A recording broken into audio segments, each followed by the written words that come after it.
그 아까 그 컨버스에 대한 이야기 네. 그 전략을 뒤에를 못 들어서 너무 궁금한데 네. 그 이야기 좀만 더 해주시면 알겠습니다. 유니사스 브랜드를 만든 권민 대표는 제가 아니고요. 그 여러분이 아마 스타로 생각하는 권민 대표는 저보다 더 잘생기고 저보다 더 등치도 크고 저는 이제 그 거기에 컨텐츠를 제공한 일부 협력자에 불과합니다. 그 친구가 다 열심히 만들었기 때문에 저는 사실 현장에서 계속 컨설팅을 했던 사람이니까 그때 고민이 됐던 것이 아까 세 가지 고민을 어떻게 해결할까를 고민해서 저희가 이제 그 컨버스 지금은 이제 나이키가 다시 가져갔거든요. 그러니까 제가 이제 공개해도 될 것 같아요. 그 주목을 하다 보니까 컨버스가 해외 시장에서는 잇 아이템,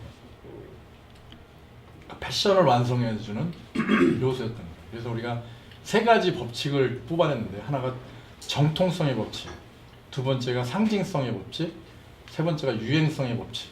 이걸로 모든 걸 풀었습니다. 그래서 정통성의 법칙을 세우자. 이제 가짜 컨버스 시대가 아니라 진짜가 왔다라는 거예요. 여러분 혹시 기억하는지 모르겠지만 2000년, 3년, 4년쯤에 메트로에 흑백으로 어떤 사람이 뒷짐지고 나와서 이렇게 딱 써있는 광고가 나왔습니다. 메트로, 지금은 여러분 메트로 잊어버렸나요? 옛날에 한참 유행했잖아요. 우리 막 공짜로 하나 신문 그거 아시죠? 그 지하철이 아니라 제가 말하는 거. 그 메트로 있잖아요. 거기에 뒷짐지고 딱 나와서 딱 이렇게 있었고요. 명동에 그 기억은 명동역에서 내려오다 보면 왼쪽에 있는데요. 거기에 이렇게 약간 사거리가 있어요. 거기에다 큰 브로마이드로 그 사람 사진을 딱 붙이고 카피가 뭐였냐면 척 이즈 백, 척이 왔다. 이게 컨셉이에요. 척 테일러 사진이었거든요. 그래서 그때 당시에 새로운 마케팅이었다면 흑백 마케팅. 그 전까지는 다 칼라 TV 시대였지만 저는 흑백으로 때렸고요. 두 번째는 그 여러분 아시는지 모르지만 그 길거리에서 아트 페인팅 해주는 컬처 마케팅을 저희가 했습니다. 홍대에 그 저기 주차장 있는데 아시죠, 그죠? 주차장 거기를 빌려서 거기서 신발 갖고 오면 신발 이렇게 색칠해주고 막 이런 식으로 해서 새롭게 했죠. 다른 방법은. 그래서 저희가 가졌던 정통성의 법칙은 진짜 미국에 왔다. 그래서 그 압구정동의 플래그십에는 미국에서 직접 수제로 만든 것도 갖다 팔았어요. 그래서 어마어마하게 비싸게 파는 거죠. 그러니까 사람들이 압구정을 와보고는 이게 진짜구나. 그전에는 그런 게 아니라 다 이렇게 우리나라에서 라이센스로 만들어 팔던 거 신어봤으니까.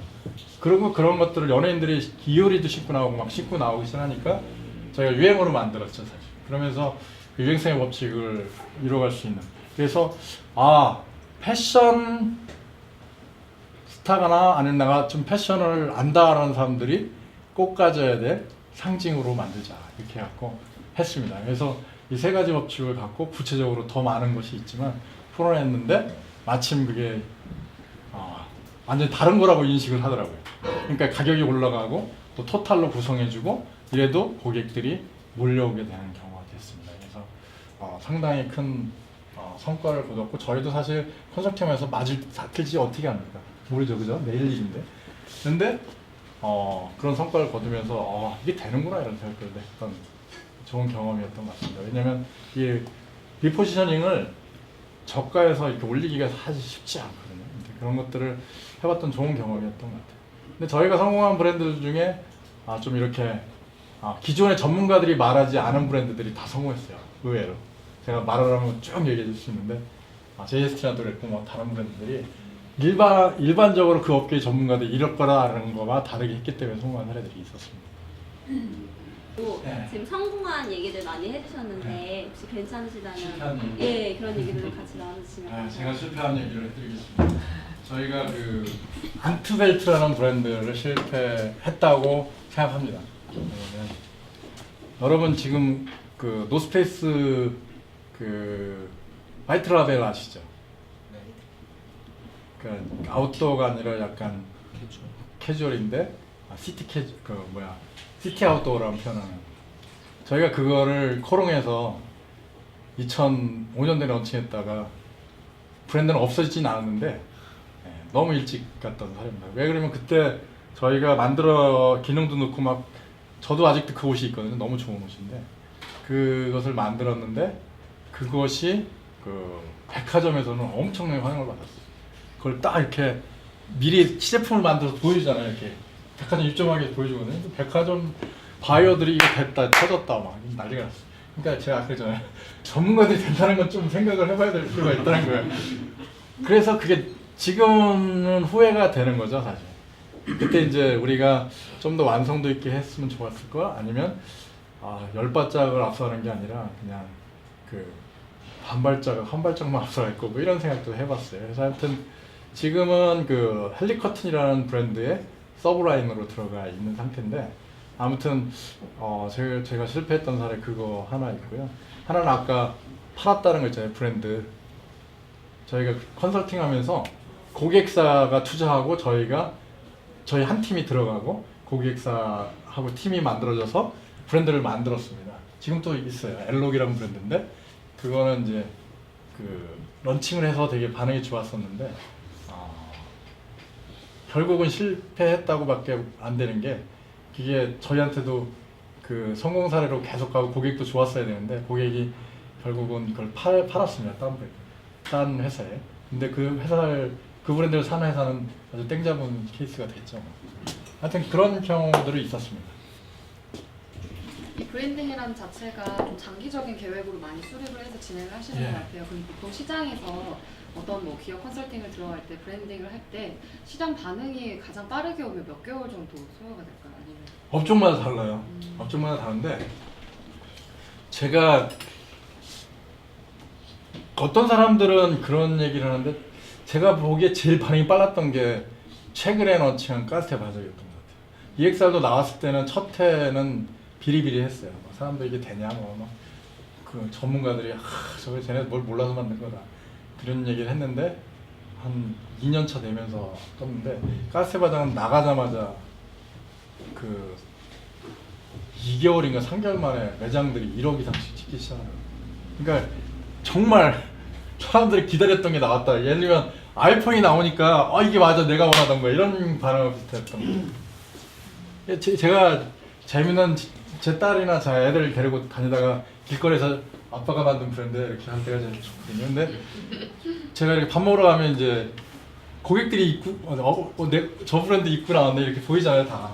그러니까 근데 그게 진짜 빨라지더라고요. 카스테바자는 진짜 내가 밥 먹는 장소까지 입고 나올 정도로 보이기 시작하니까 이건 엄청나게 컸다는 거죠, 이거. 그렇게 빠른 시일 내에. 그래서 일반적으로 뭐 브랜드들 가운데 그 사업용 경우마다 다르긴 한데 빠르게 나왔던 거는 런칭하자마자 2-3개월 만에 이렇게 반응이 나왔던 케이스입니다. 저는 궁금한 게, 사실 이제 브랜딩이 이제 1-2년 만에 될 수 있는 게 아니잖아요. 근데 이제 외식 같은 경우는 사실 장수 브랜드가 극히 드뭅니다. 네. 이제 아무래도 이제 뭐 라이프 어떤 그 사이클이 좀 너무 짧다 보니까 그런 영향도 있긴 한데, 중요한 건 지금 사례를 주셨던 거는 대부분 사실 이제 마케팅 예산이 많은 브랜드였던 것 같아요. 나름은 최소한 못해도 한 2-30억은 되는.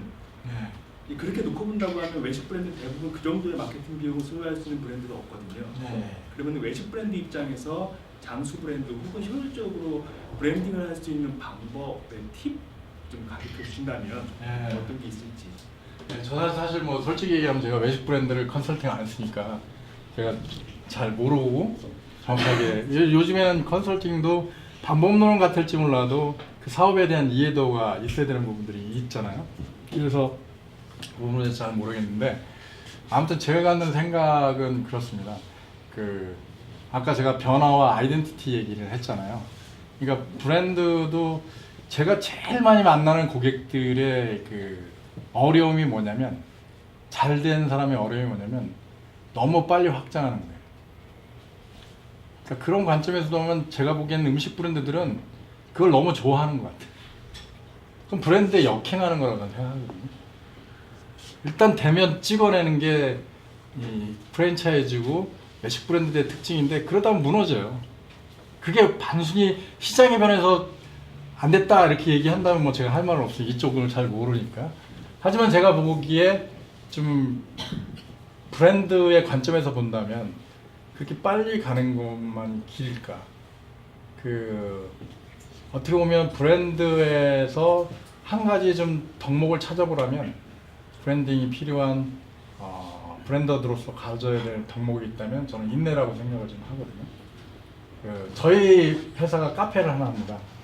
근데 이제 저희가 그 주업이 아니니까 카페를 하는데 한 3, 4개월 지났는데 거기 책임자가 저한테 와서 매출이 안 나오면 어떻게 해야 됩니까? 뭔가를 해야 됩니다. 막 어떻게 컨설팅 회사가 하는데 이렇게 매출이 안 나오니까 막 그래서 우리 팀원 중에 한 팀이 가서 막 도와주고 막 그러더라고요. 근데 저한테 이제 어떻게 했다고 전략제를 하러 왔어요. 그때 제가 한 얘기가 똑같은 질문을 했어요. 여기 왜 왔냐? 여기서 이걸 왜 하냐? 이 질문을 하니까 그 친구가 다시 생각을 하고 그 방향대로 해가고 있어요. 지금은 뭐 그것이 잘 돼서 지금 좋은 성과를 기록하고 있는지 잘 모르는데 아무튼 간에 다른 요인들도 많이 적용했지만 우리가 추구하는 목표는 그 지역과 소통하는 지역사회와 소통하는 이슈였거든요. 그래서 지금은 지역사회와 훨씬 더 많이 밀착이 돼가고 있고 그 지역에 아까 제가 공동체라고 했잖아요. 정말 그 지역 사람들하고 이렇게 버무려지기 시작한 모습들을 볼 수 있습니다. 매장은 하나지만 저는 거기서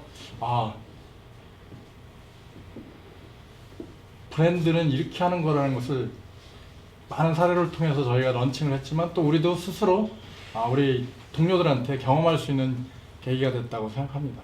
거기에 또 요즘에는 또 혜택을 줘서 어떤 패션 회사가 한 150명 된 회사가 옆으로 이사 왔어요. 거기서 또 찾아오고. 그러니까 이게 준비된 사람들한테는 이게 또 여러 가지 또 따라주는 것도 있는 것 같아요. 아무튼 간에 저는 그럼에도 불구하고 지금도 얘기 나오는 게 그 사람들을 잡기 위해서 어떻게 되게 마케팅적인 사고들을 많이 하거든요. 그런데 계속 얘기하는 것은 어떻게 우리의 아이덴티티를 지키면서 많이 안 벌어도 좋다 가보자 이렇게 얘기를 하고 있어요. 그러면 이게 단단해지면 그 다음에 또 다른 세컨, 서드가 나올 수 있다고 저는 생각합니다. 실제로 우리 카페를 와보고 나서 저 쌍문동에 있는 쌍문역 근처에 있는 어떤 분이 자기가 권리금 뭐 이거 다 냈는데 매장이 안 된다는 거예요. 저희 보고 맡아달라고 연락까지 왔어요. 그러니까 우리는 우리 걸 그냥 열심히 하면 사실 우리 본업이 아니기 때문에 제가 이런 얘기 할 수 있는지 몰라요. 죄송합니다. 그런데 하여튼 브랜딩을 하는 데 있어서 중요한 포인트는 저는 그거라고 생각해요. 재밌게 일본과 유럽을 보면 왜 하나의 매장인데도 오래 가는지를 잘 생각해 볼 필요가 있어요. 같은 국수집이라도 왜 가문을 이어서 유업으로 물려주는지. 브랜딩, 저는 이런 얘기를 합니다. 호랑이는 가죽을 남기는데 창업가들은 브랜드를 남겨야 된다고 얘기를 합니다. 왜냐면 자기 브랜드는 유산이에요. 유산. 내가 만든 브랜드 내 자식에게 물려줄 수 있는 정도가 돼야지 브랜드가 될 수 있다고 생각합니다. 그래서 여러분 자꾸 큰 것만 생각하시면 우리나라는 브랜드가 생길 수가 없어요. 제 생각에. 구성원은 어떻게 돼요? 저희는 지금 이제 저희 구성원은 저희가 패션 컨설팅 팀이 하나 있고요. 그 다음에 라이프스타일 컨설팅 팀이 하나 있고요. 그 다음에 지역 컨설팅 팀이 하나 있고요. 그 다음에 교육 및 서비스 쪽이 하나 있습니다. 이 4개 팀으로 구성이 됩니다. 네, 또 질문. 저 이거는 좀 외적인 얘기이기도 한데 그 사업을 시작한 지 16년이 지났다고 하셔서 좀 먼 얘기일 수도 있는데 어떤 계기로 이런 일을 시작을 하셨는지. 예. 저는 되게 단순한데요.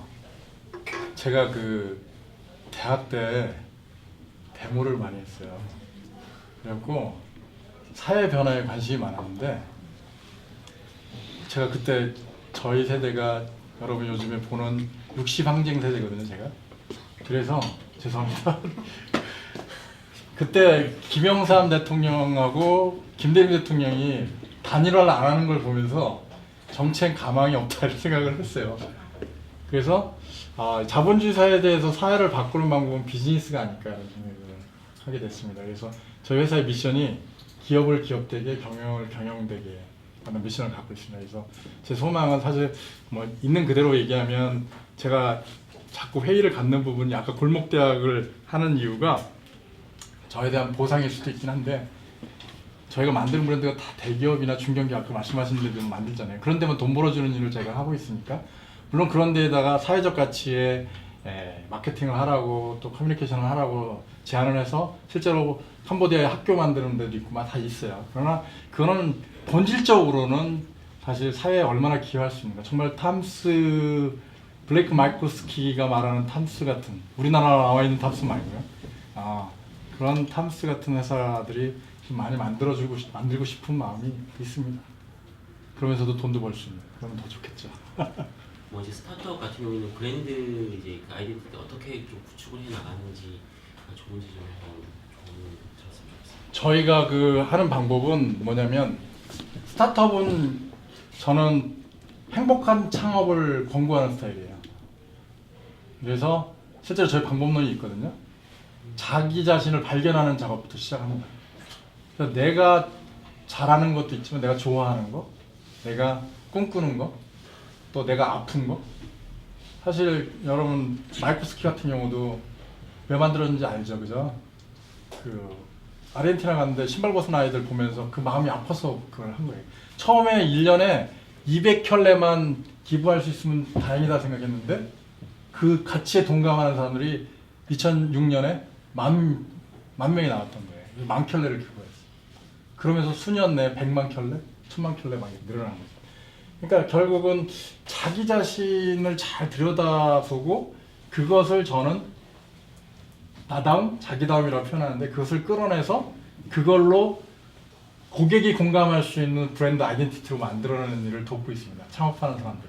그러면 실제로 행복한 창업. 우리 골목대학에 치과 의사도 있는데 치과 의사도 기존의 그 발치 알죠 여러분? 막 치과가 진짜 중노동이더라고요. 이 발치는 얼마나 빨리 이를 빨리 뽑아서 빨리 씹느냐가 돈을 얼마나 버느냐 박리담이더라고요. 이게. 저는 의사들은 고부가치 사업을 하는 줄 알았더니 그분 얘기 들어보니까 완전히 박리담이더라고요. 근데 이분은 딴 길을 가는 거예요. 행복한 치과. 그래서 그 제가 이름을 지어줬어요. 그 브랜드 아이덴티티를 자연 미인 교정이라고 얘기했거든요. 그래서 정말 교정을 어떻게 하느냐에 따라서 얼굴도 이뻐지고 그 다음에 건강해지는 그런 연구 결과들이 영국에서 나와 있더라고요. 그것들을 이분이 배워와서 그걸 적용해가는 사업을 하고 있어요.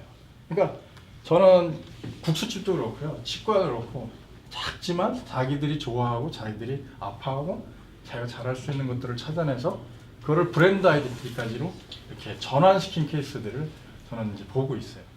그래서 그런 분들이 결국은 오래가는 일을 할 수 있지 않을까. 왜냐면 내가 행복하기 때문에. 제가 아는 창업가들 중에요, 돈 많이 벌었는데 집안이 망가진 사람들이 있어요. 부부가 헤어지고 창업할 때는 부부가 와이프, 내 딸, 내 자식 이랬지만 돈 버니까 차가 바뀌고 그러면서 그런 사람 노리는 또 다른 분들도 계시는 것 같아요. 그래서 넘어가서 부부관계가 깨졌어요. 나는 행복하지 않다고 생각해요. 그 사람이 행복할 줄 몰라도. 그러니까 그런 것들이 결국 우리나라 창업, 우리나라 사업의 이 자본주의의 안 좋은 면만을 보여주는 모습인 것 같아요. 그래서 그렇지 않은 자본주의를 좀 만드는 작업들을 해야 되지 않을까라는 생각을 합니다. 너무 철학적이어서 죄송합니다. 그냥 저희 마지막 하고 싶으신 말씀 있습니다. 예. 제가 아무튼 여러분하고 더 이렇게 긴밀하게 만나면 더 이렇게 제가 나이가 있어 보이니까 형처럼 얘기해 줄 수 있을 것 같은데 제가 이렇게 강의를 하다 보니까 어눌해서 또 잘 전달하지 못한 부분이 있는 것 같습니다. 아무튼 어디에 계시든 간에 지금 여러분이 행복한 삶을 만들기 위한 삶을 살았으면 좋겠고요. 특히 여러분이 하시는 일이 행복한 일이었으면 좋겠다는 게 저의 소망입니다. 그러기 위해서는 여러분의 나다움을 발견해서 그것으로 여러분의 일과 사업을 만들어 가셨으면 좋겠습니다. 네, 감사합니다.